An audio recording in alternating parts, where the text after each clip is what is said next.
Mort de George Floyd, pleine mobilisation de la garde nationale à Minneapolis, une première en 164 ans.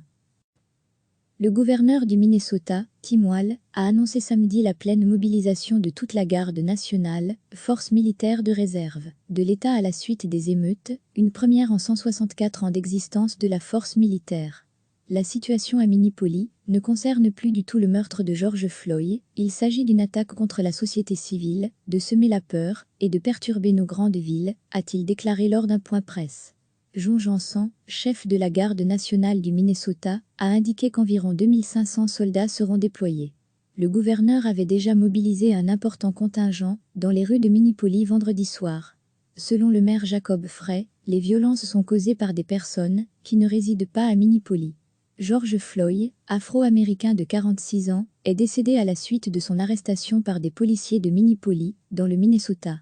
Une vidéo diffusée sur la toile montre l'intervention policière, où l'on voit un policier appuyer son genou sur le cou de George Floyd pendant presque 10 minutes, alors que selon les premiers éléments révélés, il ne montrait aucune résistance lors de son arrestation. Ces images, et le fait que le policier en question n'ait été arrêté que 4 jours après l'incident, ont provoqué une vague de protestations et de manifestations aux États-Unis, où les violences policières envers les Afro-Américains sont régulièrement dénoncées. Un Afro-Américain mort à Minneapolis. Les policiers américains sont-ils tous racistes? Le fait que le rapport d'autopsie conclut que George Floyd ne soit pas mort d'étouffement, mais d'une combinaison de facteurs, avec parmi elles la consommation de drogue et l'altercation avec la police, ne va certainement pas calmer le jeu pour ce 5e jour de protestation. Le gouverneur du Minnesota, Tim Walz, a annoncé samedi la pleine mobilisation de toute la garde nationale, force militaire de réserve, de l'État à la suite des émeutes, une première en 164 ans d'existence de la force militaire. La situation à Minneapolis ne concerne plus du tout le meurtre de George Floyd, il s'agit d'une attaque contre la société civile, de semer la peur et de perturber nos grandes villes, a-t-il déclaré lors d'un point presse. Jon Johnson, chef de la garde nationale du Minnesota, a indiqué qu'environ 2500 soldats seront déployés. Le gouverneur avait déjà mobilisé un important contingent dans les rues de Minneapolis vendredi soir.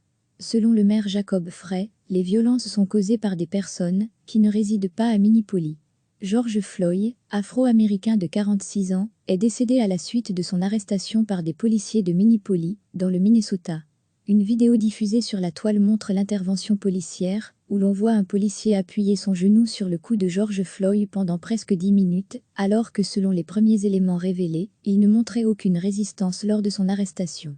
Ces images, et le fait que le policier en question n'ait été arrêté que 4 jours après l'incident, ont provoqué une vague de protestations et de manifestations aux États-Unis, où les violences policières envers les Afro-Américains sont régulièrement dénoncées. Un Afro-Américain mort à Minneapolis. Les policiers américains sont-ils tous racistes?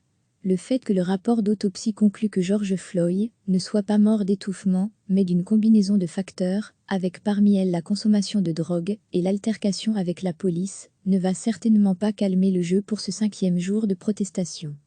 Cliquez sur s'abonner pour recevoir les dernières nouvelles.